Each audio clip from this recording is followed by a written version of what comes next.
Hello and good morning everyone. I welcome you all at Eduverse News Analysis. Today is 14 August 2023 and we are going to discuss important news and articles from The Hindu newspaper. So let's see what important news we got today to discuss. So before starting the video, for PDF join Telegram channel Eduverse News Analysis. Link आपको description box में provided है. Make sure video को last तक देखें so that सारी important news आपकी यहाँ पर कवर हो. तो चलिए स्टार्ट करते हैं और देखते हैं आज हमें क्या क्या डिस्कस करना है. Now first article is Manipur officials told to quit social media groups. अब देखिए मणिपुर में क्या चल रहा है आप सभी को पता है. मणिपुर में जो इथनिक आपकी ट्राइब्स हैं, ट्राइबल पीपल हैं, जैसे कि कुकी ट्राइब और आपकी मीती ट्राइब, इनके बीच में क्लैशेस चल रहा है. ओके, और उसी के साथ साथ आप देखेंगे जो मणिपुर की ब्यूरोक्रेसी है और पुलिस है, इनके बीच भी आपको थोड़े डिफरेंसेस देखने को मिल रहे हैं. क्या डिफरेंसेस देखने को मिल रहे हैं और कैसे डिफरेंसेस देखने को मिल रहे हैं? अगर हम डिफरेंसेस की बात करें तो ब्यूरोक्रेसी में और आपके जो पुलिस होते हैं उसमें जो लोग यहाँ पर डिप्लॉय हैं, मतलब कि प्रेजेंटली वर्क कर रहे हैं, वो भी किसी ना किसी ट्राइबल कम्युनिटी से यहाँ पे बिलोंग कर रहे हैं. या तो वो कुकी ट्राइब से है या फिर मीती ट्राइब से या फिर किसी भी मतलब पर्टिकुलर मतलब कम्युनिटी से वो क्या है यहाँ पर बिलोंग कर रहे हैं. बट क्या हो जाता है कई बार जब हम किसी पर्टिकुलर कम्युनिटी से यहाँ पर बिलोंग करते हैं तो उसका जो इन्फ्लुएंस होता है हमारे ऊपर आ ही जाता है. ओके, तो इसी के चलते हमें ये देखने को मिल रहा है कि जो ब्यूरोक्रेसी है और पुलिस है यहाँ भी हमें थोड़े एथनिक लाइन्स में स्प्लिट देखने को मिल रहे हैं. इसी के चलते स्टेट गवर्नमेंट ने ये कहा. अब देखिए जब यहाँ पे थोड़े मतलब कि हमें स्प्लिट देखने को मिलता है ब्यूरोक्रेसी में और हमें पुलिस में स्प्लिट देखने को मिल रहा है ऑन द एथनिक लाइंस, तो इसके चलते क्या होता है जैसे कि आप किसी भी पर्टिकुलर चीज़ को सपोर्ट करते हैं तो उससे रिलेटेड यहाँ पे जो भी चीज़ें होती हैं उसको सोशल मीडिया में पोस्ट करते हैं, शेयर करते हैं. फॉर एग्जाम्पल अगर मैं किसी चीज़ के फेवर में हूँ तो मैं क्या करूँगी, उस चीज़ को यहाँ पर शेयर करूँगी लोगों के साथ. यहाँ पर अपने जो मेरे थॉट्स हैं, मेरा जो पॉइंट ऑफ व्यू है उस पर्टिकुलर चीज़ में, मैं उस चीज़ को जहाँ भी मैं किसी भी अगर सोशल मीडिया अकाउंट में हूँ, कहीं पर भी हूँ, तो मैं उस चीज़ को यहाँ पर शेयर करूंगी. तो यही चीज़ किसके साथ हो रही है? ब्यूरोक्रेट्स के साथ और पुलिस के साथ हो रही है. इसी के चलते वहाँ की जो गवर्नमेंट है, स्टेट गवर्नमेंट, उन्होंने ऑफिशियल से ये कहा है, फॉर्मल और जितने भी आपके इनफॉर्मल ग्रुप्स हैं, तो जैसे कि हम बात करें किसकी, फेसबुक की, इंस्टाग्राम की, व्हाट्सएप, जो भी वो ग्रुप चैट है जिसमें वो इंगेज है, जिसमें यहाँ पे separatist, anti national, anti state, anti social, communal और डिविजिबल जितने भी एजेंडाज वाले यहाँ पे चैट ग्रुप्स हैं, व्हाट्सएप ग्रुप्स हैं, तो उनसे यहाँ पे क्विट करने की बात की गई है. ओके, तो आई होप आपको यहाँ पे क्लियर होगा. ये कहा जा रहा है कि जैसे कि जब हम ब्यूरोक्रेट्स बनते हैं, है ना, हम किसी अगर आप यहाँ पर IAS IPS ऑफिसर बनते हैं या फिर किसी पुलिस में आते हैं, ठीक है, तो आप यहाँ पर हम क्या करते हैं, एक ओथ लेते हैं. और किसकी ओथ लेते हैं? हम यहाँ पे कॉन्स्टिट्यूशन की ओथ लेते हैं. ठीक है, तो हम यहाँ पर किसकी ओथ लेते हैं? यहाँ पे कॉन्स्टिट्यूशन की ओथ लेते हैं. ये कॉन्स्टिट्यूशन में जैसा लिखा होगा हम उस तरीके से क्या करेंगे, काम करेंगे. लेकिन जब हम जब यहाँ पर थोड़ा हम बायसनेस होने लगते हैं, हम पर्टिकुलर, मान लीजिए मैं IAS ऑफिसर हूँ और मैं यहाँ पे कुकी ट्राइब्स की तरफ हूँ, तो मैं अपना जो थोड़ा सा यहाँ पे मेरा झुकाव होगा वो किसकी तरफ होगा? कुकी ट्राइब्स की तरफ से है. ठीक है, बट क्या हो जाता है, लेकिन मैंने ओथ किसके लिए है? हमारे कॉन्स्टिट्यूशन के लिए है. तो मुझे यहाँ पर ये जो बायसनेस है, ये मेरा जो झुकाव है, इसको खत्म करके यहाँ पर जो कॉन्स्टिट्यूशन में लिखा गया है उस तरीके से यहाँ पे क्या करना होगा, काम करना होगा. इसी को हम क्या कहते हैं? गुड गवर्नेंस कहते हैं. इवन आप देखेंगे यहाँ पे all India service conduct rule 1968 के अंदर जो रूल नंबर 5, 9 और 11 है, central civil service conduct rule 1964 के अंदर भी, तो इसके अंदर ये कहा जा रहा है कि अगर कोई ऐसे काम करते हैं जो ब्यूरोक्रेट्स होते हैं, पुलिस होते हैं, तो वो किसके अंदर होते हैं? ये हमारे रूल के अगेंस्ट होता है. ओके, तो यहाँ पर आपके अगेंस्ट में डिसिप्लिनरी एक्शंस भी लिए जा सकते हैं. ओके, आई होप आपको ये आर्टिकल यहाँ पर पूरा क्लियर होगा. तो ये एक एनालिसिस बेसिस पर है, आप इसको क्या कर सकते हैं, अपने आंसर में कोट कर सकते हैं कि किस तरीके से यहाँ पर हमें क्या करना चाहिए. गुड गवर्नेंस को हम कैसे इंश्योर कर सकते हैं, तो यहाँ पर आप इन चीज़ों को कोट कर सकते हैं. ओके, देखिए ये छोटी सी आपके लिए इंपॉर्टेंट न्यूज़ हो जाती है. यहाँ पर PM ऊषा की बात की जा रही है. ठीक है, किसकी बात की जा रही है? यहाँ पे PM ऊषा स्कीम की बात की जा रही है. यहाँ पर देखेंगे, under the PM USHA focus district should be identified to improve the overall quality of higher educational institution. हमारा जो ये PM ऊषा स्कीम है उसके अंदर हमारा मेन फोकस ये है कि जितने भी मतलब कि डिस्ट्रिक्ट्स हैं, सारी चीजें उन पर फोकस किया जाएगा और वहाँ का जो क्वालिटी ऑफ एजुकेशन है हायर एजुकेशन इंस्टीट्यूशन में और आपका जितना भी स्कूल वाला है, सबको क्या करना है, हमें यहाँ पे आइडेंटिफाई कि आइडेंटिफाई करके उसे इम्प्रूव करना है। इसमें कुछ हमें चैलेंजेस भी दिखाई दिए हैं कि यहाँ पर किस तरीके से चीज़ों को यहाँ पर हमें मेथड ऑफ सिलेक्शन दिया गया है। फर्स्ट स्टेज में क्या होगा कि जितने भी स्टेट्स होंगे और यूनियन टेरिटरीज होंगे वो यूनियन एजुकेशन मिनिस्ट्री के साथ पहले मेमोरेंडम ऑफ अंडरस्टैंडिंग को साइन करेंगे to implement the national education policy 2020 reforms. आप सभी को पता है हमारी नेशनल एजुकेशन पॉलिसी आती है 2020 में, जिसमें हमारे जो हाई एजुकेशन इंस्टीट्यूशंस हैं वहां पर आपकी जो एजुकेशन उसमें है स्फीयर में रिफॉर्म्स किए गए हैं। इसके लिए ये कैसी स्कीम है? आपकी सेंट्रली स्पॉन्सर्ड स्कीम है। आपको पहले ये पता होना चाहिए नेशनल एजुकेशन पॉलिसी हमारी सेंट्रली स्पॉन्सर्ड स्कीम है, मतलब कि यहाँ पे सेंटर के द्वारा स्पॉन्सर की गई है। अब इसमें जितने भी स्टेट्स हैं और यूटीज हैं वो क्या करते हैं, एक MOU साइन करते हैं, मेमोरेंडम ऑफ अंडरस्टैंडिंग साइन करते हैं। इससे क्या होता है, गवर्नमेंट फिर यहाँ पे जितने भी यूनिवर्सिटीज़ हैं, कॉलेज हैं डिस्ट्रिक्ट्स में, उसको शॉर्टलिस्ट करेंगी और उसके बाद ये जो मतलब कि जो मिनिस्ट्री है उनके द्वारा प्रपोजल यहाँ पर सेंड किया जाएगा। अगर यहाँ पर कोई भी स्टेट MOU साइन नहीं करता है तो ये जो सेंट्रली स्पॉन्सर्ड स्कीम के द्वारा यहाँ पे जो फंड एलोकेट होता है वो फंड आपको नहीं दिया जाएगा। आपको क्लियर हुआ कि ये स्कीम क्या है? स्कीम एक्चुअली ये है कि इसमें हमारा प्रधानमंत्री उच्चतर शिक्षा अभियान, इसका फुल फॉर्म तो आपको पहले ये पता होना चाहिए, प्रधानमंत्री उच्चतर शिक्षा अभियान, ओके, PM ऊषा स्कीम। इसका बजट अगर हम देखें तो ऑलमोस्ट यहाँ पर हर 3 साल में ये सेंटर फ्रैक्शन आपकी स्कीम है state run higher education institutions के लिए। इसमें 13,000 करोड़ रुपए क्या किया जाएगा, फंड प्रोवाइड किया जाएगा। लेकिन हम देख रहे हैं इसमें 14 स्टेट्स और यूनियन टेरिटरीज ने अभी तक क्या किया है, ये जो MOU है यूनियन एजुकेशन मिनिस्ट्री के साथ यहाँ पर साइन नहीं किया है। तो इसमें आपको सिर्फ इतना पता होना चाहिए कि what is PM USHA scheme. Okay, now moving towards our questions. अब हम बात करेंगे हमारे क्वेश्चंस की। तो आज का हमारा पहला क्वेश्चन ये है, with reference to cultural history of India consider the following statements. Okay, ये आपका मेडिवल हिस्ट्री का क्वेश्चन है। 2018 में UPSC के द्वारा इसे पूछा गया था। तो हम यहाँ पर हिस्ट्री के भी कुछ क्वेश्चंस देखते जाएंगे क्योंकि हिस्ट्री आपका बहुत ही इंपॉर्टेंट पार्ट है और इससे यहाँ पर क्वेश्चंस आते हैं। तो हम ये मेडिवल हिस्ट्री की बात कर रहे हैं। पहला क्वेश्चन हमारा इसमें ये है कि with reference to the cultural history of India consider the following statement. हमारी हिस्ट्री को ध्यान में रखते हुए आपको ये बताना है कि इसमें से आपके पास 2 स्टेटमेंट है and you have to tell whether they are right और wrong. First statement is saying white marble was used in making बुलंद दरवाजा एंड खंखार फतेहपुर एट फतेहपुर सीकरी। यहाँ पर ये कहा जा रहा है कि जो बुलंद दरवाजा है हमारा उसको बनाने के लिए यहाँ पे व्हाइट मार्बल्स का यूज किया गया था। अब बुलंद दरवाजा क्या है आप लोगों को पता होगा, आप लोगों ने नाम भी इसका काफी सुना होगा, ठीक है। तो जो बुलंद दरवाजा है उसको बनाने के लिए व्हाइट मार्बल्स का यूज किया गया था या नहीं, तो ये स्टेटमेंट आपकी राइट है या रॉन्ग आप लोगों को बताना है। Now next one is red sandstones and marbles were used in making बारा इमाम बारा एंड रूमी दरवाजा एट लखनऊ। लखनऊ में आपका क्या है, बारा इमाम बारा एंड रूमी दरवाजा है। तो ये रूमी दरवाजा और बारा इमाम बारा को बनाने के लिए यहाँ पर क्या किया था, रेड सैंडस्टोन्स एंड मार्बल्स का यूज किया गया। ओके, तो आप लोगों को ये बताना है ये दोनों स्टेटमेंट आपकी सही है या फिर एक स्टेटमेंट सही है या फिर दोनों सही है या दोनों गलत है। तो इसमें से राइट ऑप्शन क्या होगा, कमेंट सेक्शन में आप लोग इस क्वेश्चन का आंसर करेंगे। बहुत ही इजी क्वेश्चन है, अगर आपने थोड़ा बहुत भी पढ़ा होगा तो आप लोग इजीली इस क्वेश्चन का आंसर कर सकते हैं। ओके, नेक्स्ट मूव करते हैं। नेक्स्ट आर्टिकल है हमारा, देखिए टीवी आपका बहुत ही ज्यादा न्यूज में बना हुआ है। कल भी अगर संडे का आपने कल का एनालिसिस यहाँ पर देखा होगा उसमें भी यहाँ पर टीवी से रेफरेंस में आपके 2 आर्टिकल्स आए थे, हमने इसको डिस्कस किया था। जिन लोगों ने नहीं देखा है वो जाकर देख सकते हैं। ओके, नाउ टीबी से रिलेटेड यहाँ पर आपके लिए एक क्वेश्चन आता है, it is caused bye Mycobacterium tuberculosis. यहाँ पर ये कहा जा रहा है कि टीबी जो आपका कॉज होता है, मतलब कि कैसे होता है, तो ये किसके द्वारा होता है, माइकोबैक्टीरियम ट्यूबरक्लोसिस के द्वारा होता है। ये बैक्टीरिया आपका होता है, इसके कारण यहाँ पर टीबी होता है। Next is it is communicable disease.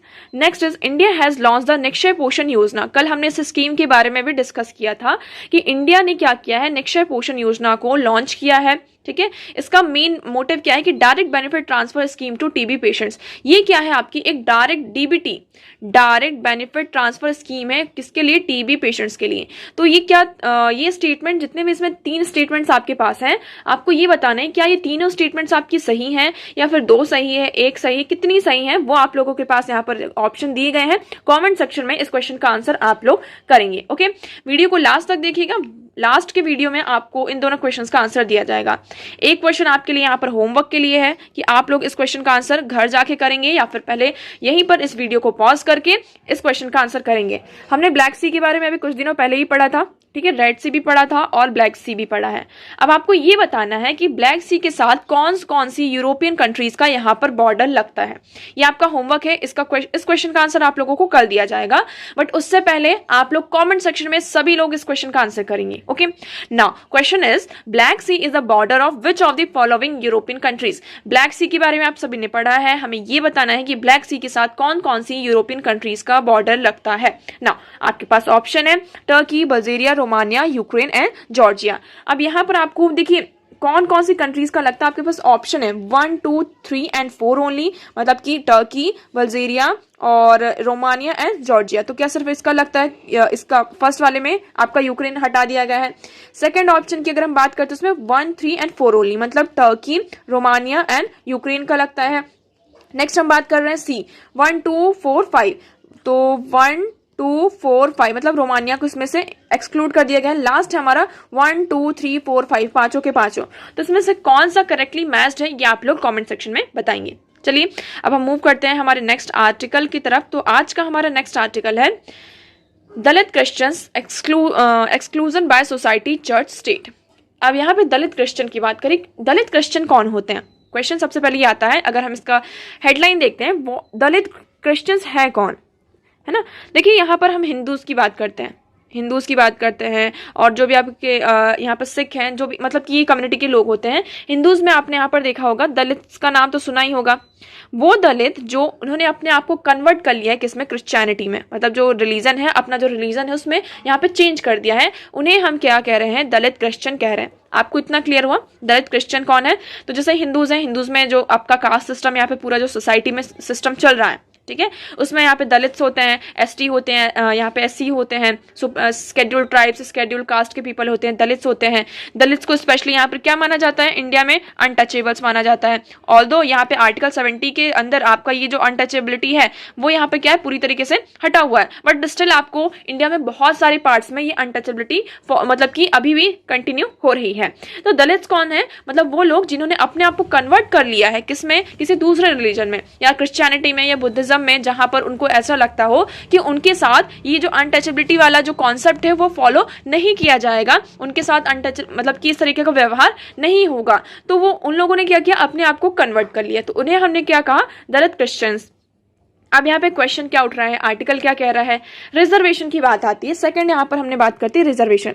Reservation यहाँ पर जब दिया गया था तो किस बेसिस पर यहाँ पर लोगों को रिजर्वेशन दिया गया था? कुछ लोग कहते हैं रिजर्वेशन अच्छा होता है, कुछ लोग कहते हैं रिजर्वेशन यहाँ पर अच्छा नहीं है, ठीक है। तो देखिए हम यहाँ पर ये भी नहीं कह सकते कि रिजर्वेशन आपका अच्छा है, और हम ये भी नहीं कह सकते कि रिजर्वेशन आपका खराब है, बुरा है। रिजर्वेशन, इसके दो पॉइंट ऑफ व्यू आप ले सकते हैं, ठीक है। हम उन लोगों की बेसिस पर देखते हैं, हम इसके रीजन देखते हैं कि रिजर्वेशन को क्यों लेकर आया गया था। पहला रीजन आप ये देखेंगे, सबसे बड़ा रीजन जो है, हम किसकी बात कर रहे हैं यहाँ पे? अनटचेबिलिटी की। इंडिया में अनटचेबिलिटी को बहुत ज्यादा क्या किया जाता है? फॉलो किया जाता है। आप सभी को ये बहुत अच्छे से पता होगा, ठीक है। तो पहला रीजन क्या है? कि हमें अनटचेबिलिटी को खत्म करना है। दूसरा रीजन ये है कि ड्यू टू दैट अनटचेबिलिटी, ये अनटचेबिलिटी एक रीजन बनता है किसके लिए? Socio economic condition, socio economic conditions of the Dalit and scheduled caste और स्केड्यूल ट्राइब्स पीपल। यहाँ पर क्या होता है? जैसे अनटचेबिलिटी है, उनको टच नहीं करना है, तो ना तो वो अच्छी एजुकेशन ले पाते हैं, ना किसी हेल्थ फैसिलिटीज को वो अवेल कर पाते हैं, उनका जो सोशल स्फीयर होता है, किसी वो इकोनॉमिक एक्टिविटी में पार्टिसिपेट नहीं कर पाते। तो धीरे धीरे क्या होते गए? वो पिछड़ते गए, क्या होते गए? वो पीछे की तरफ जाते गए। तो सोसाइटी में उनको मेन स्ट्रीम में लाने के लिए हम क्या लेकर आए? रिजर्वेशन लेकर आए, ताकि हम क्या कर सकें? उनकी जो सोशियो इकोनॉमिक कंडीशन है उसमें अपलिफ्टमेंट कर सकें, उनका एजुकेशनल बैकग्राउंड अच्छा कर सकें, उनको सारी हेल्थ फैसिलिटीज प्रोवाइड कर सकें, ताकि वो सोसाइटी में एक साथ, मतलब हमारी एक जो मेन स्ट्रीम सोसाइटी उसमें कंटिन्यू हमारे साथ भी चल सके। इसलिए क्या आता है? आपका रिजर्वेशन आता है, ठीक है। अब यहाँ पर स्पेशली आप देखेंगे जो रिजर्वेशन प्रोवाइड किया जाता है, किसको प्रोवाइड किया जाता है? एससी और एसटी, ठीक है। उसके बाद यहाँ पर फिर ओबीसी भी, जो अदर बैकवर्ड क्लासेस है, उनको रिजर्वेशन प्रोवाइड किया जाता है। बट मेनली यहाँ पर जो आपका रिजर्वेशन है वो किसके लिए आता है? एससी और एसटी के लिए आता है। अब दलित की बात करते हैं। दलित आपके किस में आते हैं? शेड्यूल कास्ट में आते हैं। अब मान लीजिए दलित ने अपने आप को कन्वर्ट कर लिया किसमें? क्रिश्चियनिटी में। तो क्वेश्चन यहाँ पे ये उठता है, क्या स्टिल उन्हें यहाँ पर रिजर्वेशन प्रोवाइड किया जाएगा या नहीं? अब आपको ये आर्टिकल का पूरा क्रक्स समझ में आ रहा होगा कि ये आर्टिकल किस चीज के बारे में यहाँ पर डिस्कस कर रहा है। आर्टिकल ये डिस्कस कर रहा है कि वो एससी पीपल, वो दलित लोग जिन्होंने अपने आप को कन्वर्ट कर लिया है, पहले जब वो हिंदूज में थे, जब वो दलित से, मतलब एक तरीके से आप ऐसा कह सकते हैं हिंदू थे उसमें दलित में थे, तो उन्होंने क्या किया था, मतलब वो उनको एससी स्टेटस मिला हुआ था, इसके अंदर उन्हें रिजर्वेशन मिला था, बट उन्होंने क्या कर लिया, अपने आप को कन्वर्ट कर लिया। तो कन्वर्ट करने के कारण क्या उन्हें फिर से ये एसटी जो मतलब कि रिजर्वेशन का प्रोविजन उनके ऊपर था वो अभी भी उनके ऊपर लागू होगा या नहीं लागू होगा? तो ये क्वेश्चन यहाँ पर उठता है। ठीक है, इस पर अभी यही इस डिस्कशन हो रहा है। तो आप देखिए यहाँ पर आपके लिए ये जो स्टार्टिंग का जो पैरा है ये बहुत ज्यादा इंपॉर्टेंट हो जाता है, आप इसको कहीं पर भी नोट डाउन कर सकते हैं। तो अभी लास्ट ईयर क्या हुआ, यूनियन गवर्नमेंट ने एक कमीशन को कॉन्स्टिट्यूट किया है जो कि हमारे former chief justice of India के जी बालाकृष्णन के द्वारा क्या किया जाएगा, हेड किया जाएगा। तो पहले आपको ये याद रखना है कि लास्ट ईयर यूनियन गवर्नमेंट ने एक कमीशन को कॉन्स्टिट्यूट किया है, वो किसके द्वारा हेड होगी, हमारे जो former chief justice of India के जी बालाकृष्णन के द्वारा यहाँ पर स्टडी किया जाएगा। और वो ये स्टडी करेंगे कि क्या यहाँ पर जो दलित क्रिश्चियंस हैं तो उनको यहाँ पर शेड्यूल कास्ट वाला स्टेटस प्रोवाइड करना चाहिए या नहीं करना चाहिए। ओके, रिसेंटली यहाँ पे एक resolution was adopted by Tamil Nadu Assembly to amend the 1950 presidential supreme president SC order to in this regard. अभी इसी के चलते यहाँ पर फिर हम ये देखते हैं 2007 में आपकी एक कमिटी होती है, कमीशन होता है, उस कमीशन का नाम क्या है, जस्टिस रंगनाथ मिश्रा कमीशन। उन्होंने क्या रिकमेंड किया था, आपको ये पॉइंट याद रखना है कि जस्टिस रंगनाथ मिश्रा कमीशन ने ये रिकमेंड किया था, permitting Dalits who converted to Christianity to avail the reservation benefits under the SC quota. उन्होंने ये कहा था कि उन्होंने परमिशन प्रोवाइड की थी किसको, जिन दलित ने अपने आप को क्रिश्चियनिटी में कन्वर्ट कर लिया था, तो वो भी अभी भी क्या कर सकते हैं, जो आपका SC कोटा है उसके जो बेनिफिट्स हैं उसको अवेल कर सकते हैं, उसका जो पूरा बेनिफिट है उसको ले सकते हैं। नेक्स्ट हम बात करते हैं, और भी हमें चीजें देखने को मिलती हैं। उसके बाद हम देखते हैं यहाँ पर ये कुछ फाइंडिंग्स हमें मिलती हैं। उसके बाद देश पांडे एंड बापना 2008 को अपॉइंट किया जाता है नेशनल कमीशन ऑफ माइनॉरिटीज के लिए। उन्होंने भी क्या कहा था, there is no compelling evidence to justify denying them of SC status. तो हमें यहाँ पर कोई भी ऐसा एविडेंस नहीं मिलता है जिससे हम ये डिनाई करें किसका, कि जो मतलब जिन लोगों ने दलित ने पहले वो SC थे उन्होंने क्रिश्चियनिटी में कन्वर्ट कर लिया है, तो हम उनसे डिनाई कर दे कि हाँ आपने यहाँ पे क्रिश्चियनिटी में कन्वर्ट कर लिया है, इसलिए हम क्या करेंगे, आपको ये जो SC स्टेटस है प्रोवाइड नहीं करेंगे। तो इसका कोई एविडेंस हमारे पास नहीं है, इसलिए हमें क्या करना चाहिए, उन्हें जो SC कोटा के अंदर रिजर्वेशन और जो बेनिफिट मिलता है वो उन्हें प्रोवाइड करना चाहिए। आई होप आपको यहाँ पर इतना तो यहाँ पूरा क्लियर होगा। नाउ अब इसमें एक क्वेश्चन ये आता है कि हम यहाँ पे SC स्टेटस जो क्रिश्चियनिटी में कन्वर्ट हो चुके हैं वो क्यों नहीं दे रहे हैं।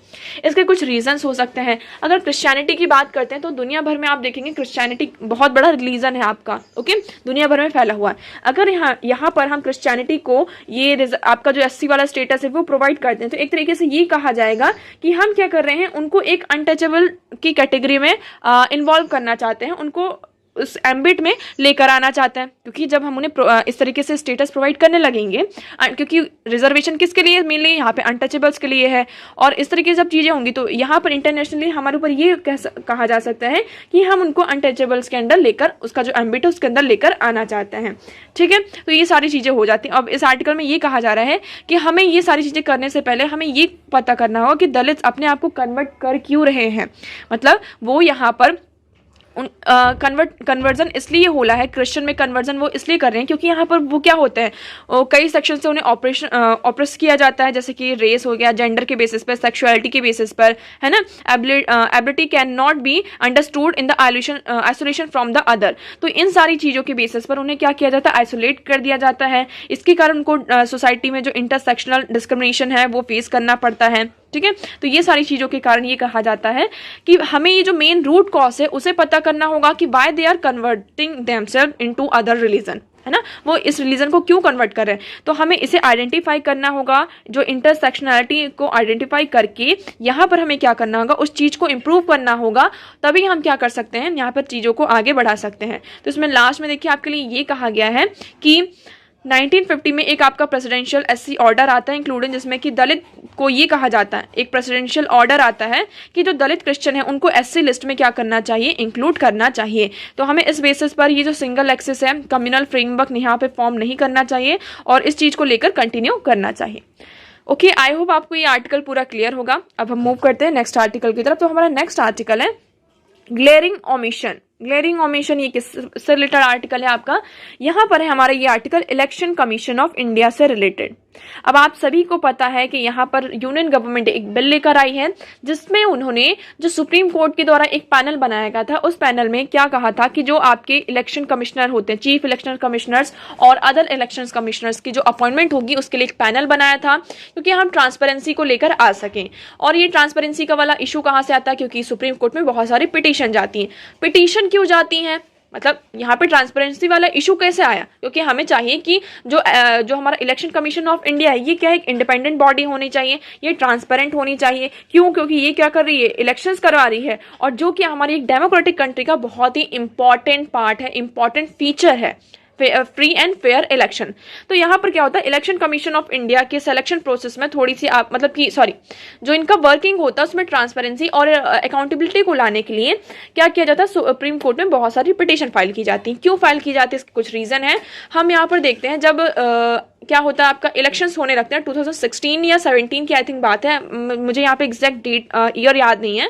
यहाँ पे इलेक्शन कमीशन के ऊपर यहाँ पे कुछ एलिगेशंस ये लगाए जाते हैं कि जो इलेक्शन कमीशन होती है वो क्या करती है, कई बार इलेक्शंस की डेट को डिले कर देती है ना, पॉलिटिकल पार्टीज के इन्फ्लुएंस में आके, या फिर कुछ भी ऐसी चीजें हैं कि उन क्या कर देती है, इलेक्शंस की डेट को डिले कर देती है, जिसके कारण जो पॉलिटिकल पार्टीज होती हैं वो क्या कर सके, जो वेरियस स्कीम्स है उसको अनाउंस कर सके। क्योंकि ऐसा होता है कि अगर इलेक्शन कमीशन ऑफ इंडिया ने यहाँ पर इलेक्शन की डेट को अनाउंस कर दिया तो उसी दिन से यहाँ पर क्या लग जाता है, आपका आचार संहिता लग जाता है। आप सभी को पता है कोड ऑफ जो कंडक्ट होता है, तो वहां पर गवर्नमेंट जो होती है, कोई भी पॉलिटिकल पार्टी कोई भी स्कीम को अनाउंस नहीं कर सकती है, यह आप सभी को पता है। तो यहाँ पर जो इलेक्शन कमीशन ऑफ इंडिया के ऊपर ये एलिगेशंस लगाया गया कि उन्होंने क्या किया, डेट में डिले किया है। दूसरा, यहाँ पर कोई भी हमारी एग्जैक्ट क्वालिफिकेशन नहीं है। इनकी जो प्रोसेस है इलेक्शन कमीशन ऑफ इंडिया की, तो इनका जो मतलब प्रोसेस है अपॉइंटमेंट का प्रोसेस, कोई भी यहाँ पर हमारे पास एक पर्टिकुलर प्रोसेस नहीं जिससे हम क्या कर सके, जो इलेक्शन कमीशन ऑफ इंडिया के चीफ इलेक्शन कमिश्नर्स हैं और अदर इलेक्शन कमिश्नर्स हैं उनका अपॉइंटमेंट कर सके।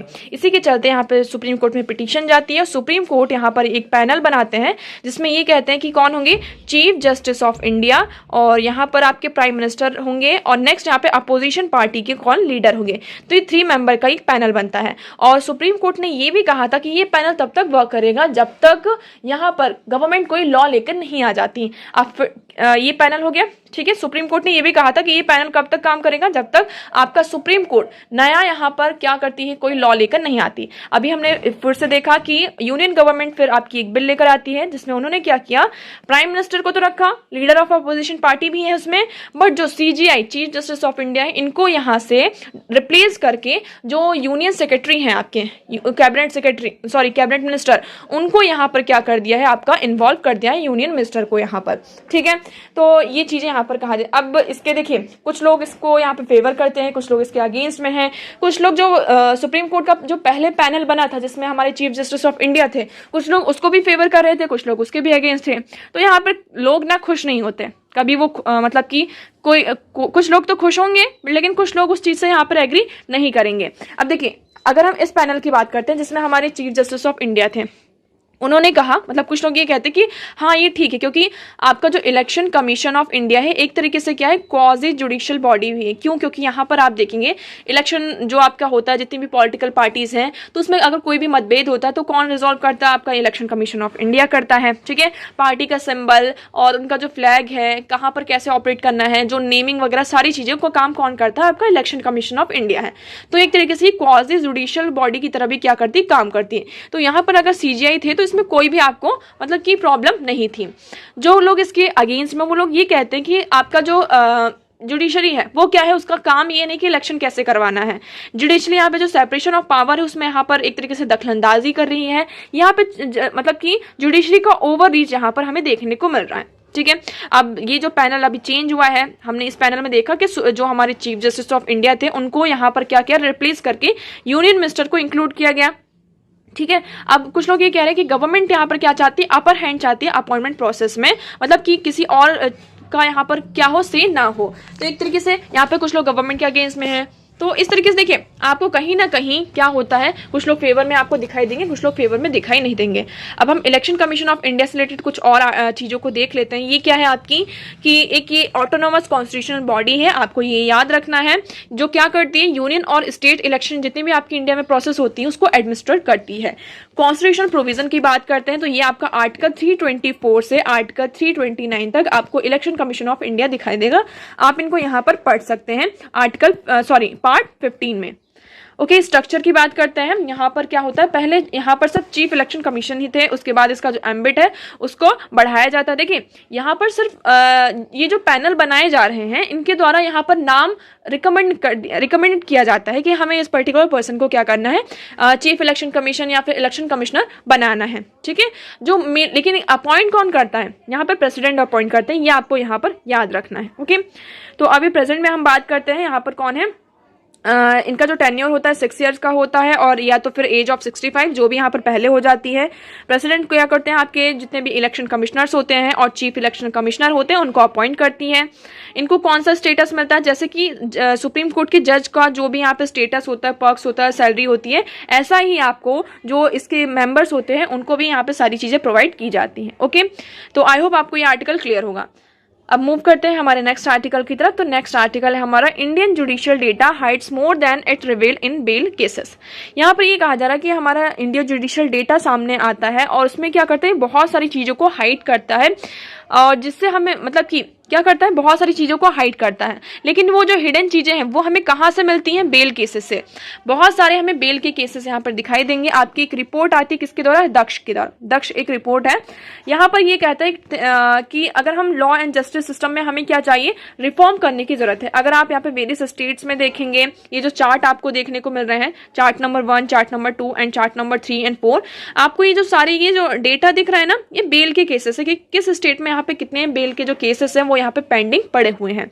तो अगर हम इंडियन जुडिशियल डेटा देखते हैं तो बहुत सारी चीजों को, बहुत सारे केसेस को वो क्या कर देती है, हाइड कर देती है। बट जब हम बेल के केसेस देखते हैं जो हमारे सामने आते हैं तो वो सारी चीजों को क्या कर देते हैं, रिवील कर देते हैं। तो आप देखेंगे bail outcome were not known in 80% of cases and the underlying offence 77%। तो यहाँ पे बेल के केसेस क्यों आ रहे हैं, किसी पर्टिकुलर पर्सन ने कोई ऑफेंस किया होगा तभी तो वो बेल की डिमांड कर रहा है। अब कोई, मैं तो यहाँ पर जाऊंगी नहीं ना, मैंने कोई ऑफेंस नहीं किया और मैं पर्टिकुलर कोई बेल की डिमांड करूंगी। जब तक मैं अरेस्ट नहीं होंगी, मेरे ऊपर कोई केस नहीं चल रहा होगा, तब तक तो मैं बेल की डिमांड नहीं करूंगी।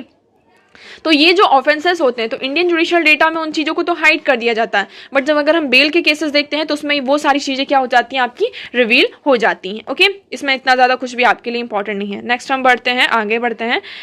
हमारा नेक्स्ट आर्टिकल है, Why is India's Defense Ministry ditching Microsoft Windows for Maya OS? अब हम बात कर रहे हैं माइक्रोसॉफ्ट क्या है, आपका एक ऑपरेटिंग सिस्टम है। ठीक है, जो भी आप सभी की कंप्यूटर में यहाँ पे जो माइक्रोसॉफ्ट है, आप इसके बारे में यहाँ पे पता होगा, और विंडो बेसिस पे आप यहाँ पे आपका जो कंप्यूटर है वो यहाँ पर काम करता है। अभी यहाँ पर जो आपकी डिफेंस मिनिस्ट्री है ना, उन्होंने माइक्रोसॉफ्ट विंडो को रिप्लेस करके क्या किया है, माया ओएस, जो आपका माया ऑपरेटिंग सिस्टम है, उसको यहाँ पे इंस्टॉल किया है।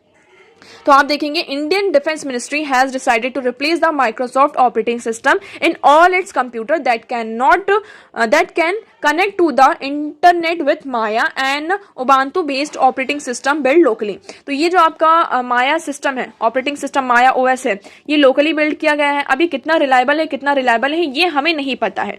अब गवर्नमेंट ने ऐसा किया क्यों, इसका रीजन भी होगा आपके पास। ठीक है, इसका क्या होगा, रीजन होगा। अब देखिए, ये जो ऑपरेटिंग सिस्टम है ये कैसे यहाँ पे वर्क करता है, इसके बारे में अगर आप देखेंगे तो जो विंडोज वगैरह होते हैं, आपके जो माइक्रोसॉफ्ट होते हैं, इसमें विंडो होते हैं, ये लाइसेंस भी आपको यहाँ पे हर जगह अवेलेबल होते हैं। ये जो आपके माइक्रोसॉफ्ट ऑपरेटिंग सिस्टम होते हैं, ये विंडो एंटी कार्नल के द्वारा किया जाते हैं, रन किए जाते हैं। किसके द्वारा, विंडोज एंटी कार्नल के द्वारा रन किए जाता है। ये क्या करता है, आपका जो कंप्यूटर का रैम होता है, रैंडम एक्सेस मेमोरी होता है, तो वो क्या करता है, डिवाइस को इंस्ट्रक्शन देते हैं कि किस तरीके से जो पर्टिकुलर मतलब कि आपके कंप्यूटर को जो टास्क दिया गया है वो परफॉर्म करना है। ठीक है, कर्नल की बात करते हैं। पहले ही कैसा था, मोनोलिथिक था, सिंगल प्रोग्राम, मतलब कि मीनिंग इसका क्या होता है, मोनोलिथिक का single program contain all necessary code to perform kernel related task. तो यहाँ पर क्या था, हम इस करनाल की बात कर रहे हैं। ये मोनोलिथिक था, इसको मतलब हम क्या क्या यहाँ पे टास्क देते हैं इसकी कोडिंग ये सारी काम करता था। बट धीरे धीरे फिर ये जो मोनोलिथिक वाला सिस्टम है वो किस में कन्वर्ट होने लगा, मल्टीपल स्मॉल सर्वर्स यहाँ पे कम्युनिकेट करने के लिए आ जाते हैं, जो क्या होते हैं आपके स्मॉलर करनाल से छोटे होते हैं। पहले आपका ये जो करनाल था, ठीक है, कर्नल था, उसके बाद यहाँ पे छोटे छोटे यहाँ पे सर्वर्स आपके सामने निकल कर आते हैं। ओके फिर ये छोटे छोटे सर्वर्स लेकिन इतने रिलायबल नहीं थे कि वो अकेले क्या कर सके, जो भी आपका पूरा डेटा है इन सारी चीज़ों को, डेवलपर्स को उन सारी चीज़ों को वो डील कर सके। तो इसके कुछ हमें मेमोरी स्पेस में बहुत ज़्यादा यहाँ पर कमी देखने को मिलती है। और जो सॉफ्टवेयर था वो भी क्या होता है अच्छे से यहाँ पर कंप्यूटर के साथ डील नहीं कर पा रहा था, इंटरेक्ट नहीं कर पा रहा था, जिसके कारण जो आपका कंप्यूटर है उसकी जो परफॉर्मेंस है वो रिड्यूस होने लगी। इसके चलते फिर विंडोज ने यहाँ पे क्या किया, हाइब्रिड कर्नल का यूज करना स्टार्ट किया कि अब हम क्या करेंगे, जो छोटे छोटे सर्वर्स है हाइब्रिडाइजेशन यहाँ पर होगा, हाइब्रिड कर्नल का यूज करने लगे। तो इस तरीके की जो कोडिंग डिजाइन है उसमें क्या होने लगी, आपकी जो परफॉर्मेंस है उसमें इनहेंस हमें देखने को मिलता है। तो ये यहाँ पर हमारा सिस्टम कैसे वर्क करता है उसके बारे में बात की। अब गवर्नमेंट ने ऐसा किया, इसका मेन रीजन ये है कि जो साइबर थ्रेट्स और मालवेयर है उसके बहुत सारे केसेस हमें देखने को मिलते हैं। इवन ये केस आप याद रख सकते हैं, 2020 का आपका दिसंबर का ये केस है। Cyber security firm FireEye now, यहाँ पे इसका जो नेम है ट्रेलिक्स, उन्होंने क्या किया था, एक साइबर स्पाई कैंपेन को यहाँ पे डिस्कवर किया था। किसने, 2020 में। यहाँ पर साइबर सिक्योरिटी एक हमारा फर्म है जिसका नाम क्या है, FireEye, इसका नाम अब चेंज करके क्या कर दिया गया, ट्रेलिक्स कर दिया गया है। उन्होंने एक साइबर स्पाई कैंपेन को क्या किया था, डिस्कवर किया था, जो कि गवर्नमेंट की जो एजेंसीज हैं और जितने भी प्राइवेट ऑर्गेनाइजेशंस हैं in US, that the firm noted the hackers found their way to into cyber security and infrastructure security agency। तो यहाँ पर जो हैकर्स थे उसको जो भी हमारा साइबर सिक्योरिटी था और इंफ्रास्ट्रक्चर सिक्योरिटी एजेंसीज थी उसका एक तरीका मिल गया था कि हमें किस तरीके से हम इस एजेंसीज में और जो भी हमारा साइबर सिक्योरिटी है उसमें एंटर कर सकते हैं। ठीक है, ये क्या होती है, आपकी एक यूनिट होती है होमलैंड की, हमारी जो भी कंट्री होती है, तो सिक्योरिटी से रिलेटेड यहाँ पे हमारा एक डिपार्टमेंट होता है, कौन सा, cyber security and infrastructure security agency. तो हैकर्स को एक तरीके से रास्ता मिल गया था, आप ऐसा कह सकते हैं कि हमें यहाँ पर कैसे एंटर करना है। तो इसकी पहले से रिपोर्टिंग हो जाती है तो हम यहाँ पे कैसे भी करके थोड़ा बच जाते हैं। इस तरीके के जो मतलब कि आपको जो साइबर अटैक्स हैं, साइबर थ्रेट्स हैं, मालवेयर से बचने के लिए हमने क्या किया, हमारा जो खुद का सिस्टम है ना, ऑपरेटिंग सिस्टम, इसको यहाँ पर इंस्टॉल किया। अब देखिए यहाँ पर सारी मिनिस्ट्रीज इस चीज़ को यहाँ पर मतलब कि अडॉप्ट करती हैं या नहीं वो अभी नहीं पता, बट अभी स्टिल हमारी जो डिफेंस मिनिस्ट्री है उन्होंने क्या किया है, यहाँ पर रिप्लेस किया है किसको, माइक्रोसॉफ्ट विंडो को, किससे, माया ऑपरेटिंग सिस्टम से। ओके, आई होप आपको ये क्लियर होगा। नाउ मूव करते हैं नेक्स्ट आर्टिकल की तरफ। तो India China to hold military talks today. India और चाइना की यहाँ पे एक मिलिट्री टॉक्स होने वाली है। अब आप सभी को पता है the focus will be on disengagement from Depsang and Demchok. अब यहाँ पे जो आपका देसपांग वैली में जो आपका डिसएग्रीमेंट चल रहा है, डिसएंगेजमेंट यहाँ पर है, तो वहां पर हमें फोकस किया जाएगा कि किस तरीके से हम यहाँ पर चीज़ों को रिजॉल्व करते हैं।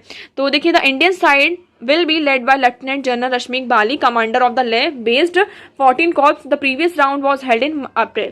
अप्रैल में यहाँ पर एक बार राउंड होता है, बट कोई भी इससे एक कंक्रीट कंक्लूजन निकल कर नहीं आता है हमारे लिए। अभी फिर से क्या होने वाला है, इंडिया और चाइना की मिलिट्री टॉक्स होने वाली है आज ही। अब नेक्स्ट थोड़ा सा आप नीचे आएंगे, आपको एक और आर्टिकल यहाँ पर देखने को मिलता है कि IAF Indian air force had airlifted 68,000 personnels in Ladakh. Ladakh में आपको क्या देखने को मिल रहा है कि जो हमारी इंडियन एयरफोर्स है उन्होंने 68,000 जो पर्सनल्स हैं उनको लिफ्ट किया है, ताकि हम क्या कर सके, लद्दाख की जो सिक्योरिटी है उसको और ज़्यादा स्ट्रॉन्ग कर सके। आर्मी यहाँ पर ये कहा गया कि कोऑर्डिनेट करना। तो देखिए, लद्दाख वाला जो ये पॉइंट मतलब रीजन है ना, अब ये थोड़ा आपका न्यूज़ में यहाँ पर चलेगा, तो आप लोग इसको बहुत अच्छे से प्रिपेयर करके रखिएगा। नाउ मूव करते हैं हमारे नेक्स्ट आर्टिकल की तरफ। तो देखिए, ये छोटा सा आपके लिए यहाँ पर एक फैक्ट निकल कर आ जाता है। येलागिरी हट shelter 200 year of hill tribes history. यहाँ पे हिल ट्राइब्स की हिस्ट्री के बारे में बताया जा रहा है। आपको ये पिक्चर दिख रही होगी, ये हाउस दिख रहा होगा, ये किस तरीके से हाउस बना है। नीचे से देखो, इसमें उठा हुआ है, डायरेक्टली ये जमीन पर नहीं बना हुआ है, आप देख रहे होंगे ये यहाँ पर डायरेक्टली जमीन पर नहीं है। और ये वन रूम जैसा लग रहा होगा कि इसमें सिर्फ एक ही रूम होगा। और ये किससे बना हुआ है, यहाँ पे मड और बैम्बो इन सारी चीज़ों का यूज़ करके इसको, इस हट को बनाया गया है। तो यहाँ पर देखिए, ये जो आपका येलगिरी है 200 साल पुराना, मतलब पहले जो हिल ट्राइब्स यहाँ पर रहती थी, और अभी क्योंकि अब देख रहे हैं धीरे धीरे क्या हो रहा है, सारी चीजें यहाँ पे कंक्रीट हो रही हैं। मतलब अब यहाँ पर इस तरीके के जो हट्स हैं वो आपको कहीं भी, इवन गांव एरिया में भी, आपको रूरल एरिया में भी देखने को नहीं मिलते हैं। सब लोगों ने यहाँ पे पक्का मकान जो होता है आपका सीमेंट और रेत वाला, ये वाला जो मकान है उसको बनाना स्टार्ट कर दिया है और हर जगह बन भी रहा है। तो इसमें इस हाउस के बारे में बताया गया है कि ये हाउस की हम बात करते हैं, ये कौन सी ट्राइब बनाती थी आपकी मलई याली ट्राइब। मलई का मतलब होता है हिल और याली का मतलब होता है पीपल सॉरी लोग। तो जो लोग यहाँ पे हिली रीजन में तमिलनाडु में रहते थे उसे हम कहते हैं कि मलई याली ट्राइब्स। ठीक है, ये कहाँ रहते हैं आपके नदन तमिलनाडु में ये रहा करते हैं, ईस्टर्न घाट के नदन तमिलनाडु में। अगर हम इन लोगों की अगर इस घर की बात करते हैं तो ये लोग घर कैसे बनाते थे, इनका जो हम बात करते हैं मेक शिफ्ट हट्स बनाते थे। ठीक है, इनका जो रेड लॉम होता था, रेड लो देखिए आप दिख रहे होगा, ये रेड कलर का होगा आपका, तो क्ले इसका होता था, इसका ये जमीन से आपका 16 to 20 फीट ऊपर बनाया जाता था और ये सिंगल रूम होता था। ठीक है, ये बर्थ ऑफ फॉर्चून होता था। जनरली इसको किसकी तरह यूज करते थे, एटिक की तरह यूज करते थे, इनका जो फूड स्टोरेज है उसकी तरह यूज करते थे। मेनली किस लिए यूज करते थे, फूड स्टोरेज के लिए, मतलब कि रहने के लिए जितने में हो जाए तो हो जाए, बाकी जो एक्स्ट्रा स्पेस बच रहा है वो किसके लिए होगा, आपका फूड स्टोरेज के लिए होगा। तो आई होप आपको यहाँ पे क्लियर होगा। तो इसमें आपको क्या याद रखना, मलई याली ट्राइब अभी न्यूज में थी रिसेंटली, तो वो कहाँ की ट्राइब है, इसको हम हिल ट्राइब्स के नाम से जानते हैं। हिली ट्राइब्स है जो हिली रीजन में रहती हैं, ये कहाँ पर आपकी मिलती हैं, तमिलनाडु में ये पाई जाती हैं। ओके, तो आई होप आपको ये क्लियर होगा। तो देखिए आर्टिकल्स हमारे यहीं पर खत्म होते हैं, अब हम बढ़ते हैं हमारे क्वेश्चन की तरफ। तो आज का हमारा फर्स्ट क्वेश्चन ये था, okay now with reference to cultural history of India consider the following statements. हमें यहाँ पर हमारी हिस्ट्री को देखते हुए कुछ क्वेश्चंस को मतलब स्टेटमेंट को ये बताना था। अब हम बात करते हैं किसकी, व्हाइट मार्बल्स। यहाँ पे जो बुलंद दरवाजा है आपका फतेहपुर सीकरी में, ये कहा जा रहा है कि वो किससे बना है, आपका व्हाइट मार्बल से। तो क्या ये स्टेटमेंट आपकी सही है या गलत, ये आप लोगों को बताना था। नेक्स्ट हम बात करते हैं जो हमारा रूमी दरवाजा है और 12 इमाम बाड़ा है, इसको बनाने के लिए यहाँ पे रेड सैंडस्टोन और मार्बल्स का यूज किया गया था। तो क्या ये स्टेटमेंट सही है या गलत। तो देखिए हम दोनों जो आपकी स्टेटमेंट है यहाँ पर गलत हो जाती हैं। तो हमारा राइट ऑप्शन क्या है, नीदर 1 and नॉर 2। अब हम इसका एक्सप्लेनेशन देखते हैं तो आपको ज्यादा क्लियर होगा। आप ये देखिए, ये है बुलंद दरवाजा, ओके, ये इमाम आपका क्या है, ये 12 इमाम बाड़ा है और ये है हमारा रूमी दरवाजा। तो आप पिक्चर देख सकते हैं, ये रूमी दरवाजा है, ओके, ये हमारा इमाम बाड़ा है और ये है हमारा बुलंद दरवाजा। तो आप देख सकते हैं। तो देखिए यहाँ पर कहा गया है कि बुलंद दरवाजा जो फतेहपुर सीकरी में बनवाया गया था, ठीक है, ये रेड और बफ रेड सैंडस्टोन से बना। तो आप देख सकते हैं वो रेड कलर का है ही, और क्वेश्चन में क्या था, यहाँ पे व्हाइट मार्बल्स का यूज किया गया। तो हमारा पहला स्टेटमेंट गलत हो जाता है। अब हम देखिए रूमी दरवाजा की बात करते हैं, तो इसमें ब्रिक का यूज किया गया है, किसका, ईंट का यूज किया गया था विथ कोटेड विथ लाइम। तो इसमें किसका यूज किया गया, ब्रिक का यूज किया गया, ना कि रेड सैंडस्टोन और मार्बल्स का यूज किया गया है। ओके, नाउ नेक्स्ट हम बात करते हैं 12 इमाम बाड़ा की। तो इसका जो स्ट्रक्चर है इसमें कोई भी वुड वर्क नहीं है, ओके, ये लखनऊ में है आपका। इसमें क्या हुआ है, जो the roof has been put together with the interlocking bricks without using the beam और ग्राइंडर। तो यहाँ पर भी इसका यूज, मतलब इसमें ये दोनों जो चीजें हैं आपकी इमाम बाड़ा और रूमी दरवाजा, इसको यहाँ पे ईंटों से बनाया गया है, ना कि मार्बल और रेड स्टोन से। तो इसलिए दोनों जो हमारे ऑप्शन है वो स्टेटमेंट है वो गलत हो जाती है। नेक्स्ट हम बात करते हैं, नेक्स्ट हमारा क्वेश्चन है with reference to tuberculosis consider the following statement. तो ट्यूबरक्लोसिस से रिलेटेड बात करते हैं। देखिए it is caused by mycobacterium tuberculosis. तो ये आपका ऑप्शन राइट हो जाता है, हमने इसको कई बार पढ़ा है, ठीक है। It is communicable disease, okay, ये स्टेटमेंट भी आपकी राइट है। और इंडिया हैज लॉन्च निक्षय पोषण योजना, हमने कल ही इसको डिस्कस किया है कि इंडिया ने क्या किया, निक्षय पोषण योजना को लॉन्च किया है, जो कि क्या करता है, जितने भी यहाँ पे टीबी पेशेंट्स हैं उनको डायरेक्ट बेनिफिट यहाँ पर प्रोवाइड करता है। तो तीनों स्टेटमेंट हमारी क्या हो जाती हैं, करेक्ट हो जाती हैं। तो आपका राइट ऑप्शन है D, 1, 2 and 3। So I hope आपको सारी चीजें अब क्लियर होंगी। अगर आपको कुछ भी यहाँ पे डाउट लगता है या फिर चीजें समझ में नहीं आई तो आप कमेंट सेक्शन में पूछ सकते हैं। वीडियो कैसा लगा कमेंट सेक्शन में जरूर बताइएगा। वीडियो को लाइक करना, चैनल को सब्सक्राइब करना ना भूलें। So that's for all today. Thank you so much for discussion.